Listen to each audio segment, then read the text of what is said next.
అడవిలో నిలిచిపోయినట్టు. రిపేర్ చేసేదానికి ఎన్నో గంటల సేపు అవుతాయి. బండి ఆగిపోయి అందరూ ఏంటి భోగిన ఉన్నారు. ఈయన దిగి ఒక పక్కన అడవికి పోయాడు. బాగా ప్రార్థన చేస్తూ ఉంటాడు.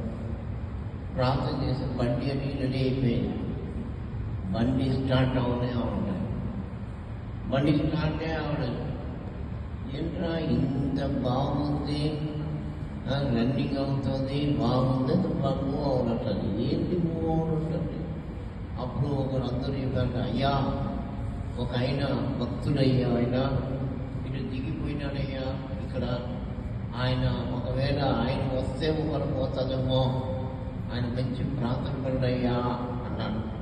వెంటనే అయ్యా నీ కొరకు వెళ్ళి వెయిట్ చేస్తున్నారు, నువ్వు వస్తేనే బండి పోతుంది, బండి కూడా పోకుండా ఆగిపోయిందయ్యా. ఏందయ్యా రిపేర్ చేస్తే కూడా ఈ బండి పోవాలంటున్నా నేను.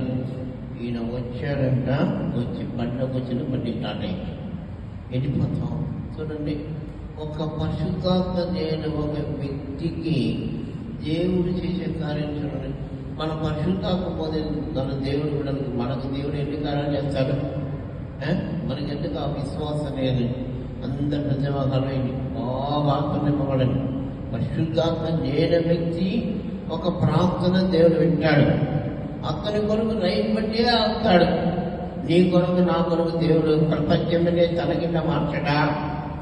దేవుడు చేయడా? ఒక మానవుడు ఒక మాటని నమ్మి మాటకు సూర్యుని అట్టు నిలబెట్టాడు.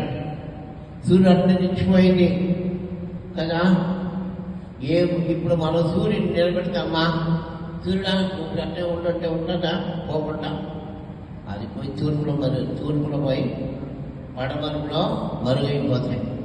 తూర్పులో ఉదయమై పడమరులో పోయి మరుగైపోతాయి. అయితే మనం చెప్తే నిలబడతాయా? ఒక మానవుడు నిలబెట్టిందంటేనే యుద్ధంకు మీరు అప్పుడు అంత శక్తి వాళ్ళు ఉండేది. నీలో నాన్న శక్తి లేదా? ఆ అభిషేకమే వాళ్ళ ఉండే శక్తి. అందరు మగరించి మగరించి బాగా అన్ని వాటిని మాట్లాడి బాగా ఆత్మ నింపబడని నీ శరీరంలో ఏ వ్యాధినా ఏసు నామల అభిషేకం వస్తాయి. అన్ని పడిపోతాయి. అది నూరు మీద దూది మీద నిప్పు పడితే దూది ఎట్టా కాలిపోతుందో అలాగా నీ వ్యాధి కాలిపోతుంది.